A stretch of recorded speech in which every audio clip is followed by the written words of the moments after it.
Welcome to our first screencast on perfect tense, one of the past tenses in German.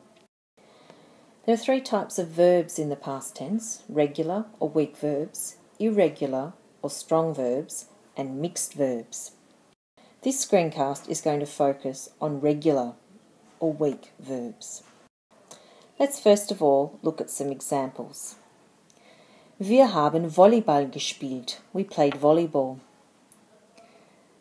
There are two parts in the past tense: a past participle at the end, in this case gespielt, and a form of haben in the usual second position. Can you see the pattern?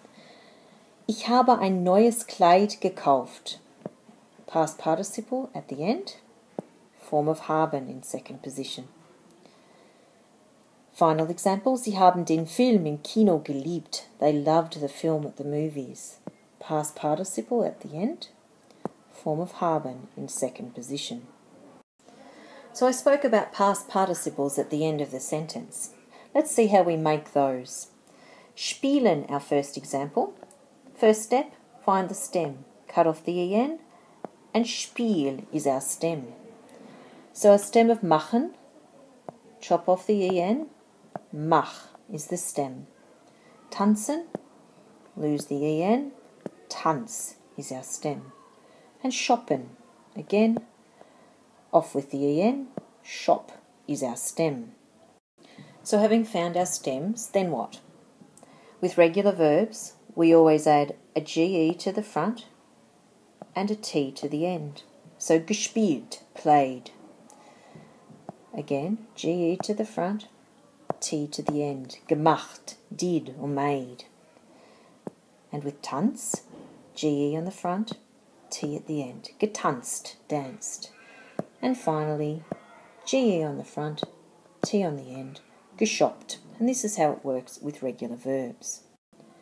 The other part of the past tense, as you saw in the examples, was a form of haben. So it's really important that you know this verb. Can you remember the forms? There's one, of course, to go with each of the pronouns. So with ich, the form you might remember is habe. With du, it's hast. With er, sie and es, hat.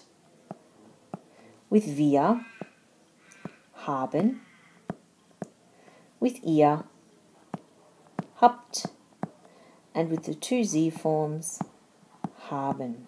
If you don't already know these forms, it's really important that you learn them by heart. So finally, let's have a look at three examples here. The first sentence, ich something, meine Hausaufgaben something. So we know we need a past participle at the end and a form of haben up the front. So which form of haben are we going to need with ich? That's right, we need habe. And what are we likely to have done with our homework? We're probably going to have done it, aren't we? So we need the past participle of machen, which we just discovered was gemacht. Ge on the front, stem, and t. In the second example, we're going to use the verb tanzen, to dance. So we need at the end a past participle of tanzen, and of course in second position we need a form of haben. So again, which form of haben are we going to need with er? That's it, hat. And the past participle of tanzen, ge at the front, stem in the centre, and a t at the end. Er hat auf der Party getanzt. And the final example is a question. And we're going to use the verb spielen. So as usual, we need our past participle at the end and our form of haben. Why is it at the start? Because it's a question, remember? So which form of haben are we going to need with ihr? That's right, we're going to need habt. So habt ihr Schach, past participle, ge, stem, and t. Habt ihr Schach gespielt? Did you play chess? Okay, so there's some examples. Have a look at the worksheet and see if you can manage this on your own. Viel Glück!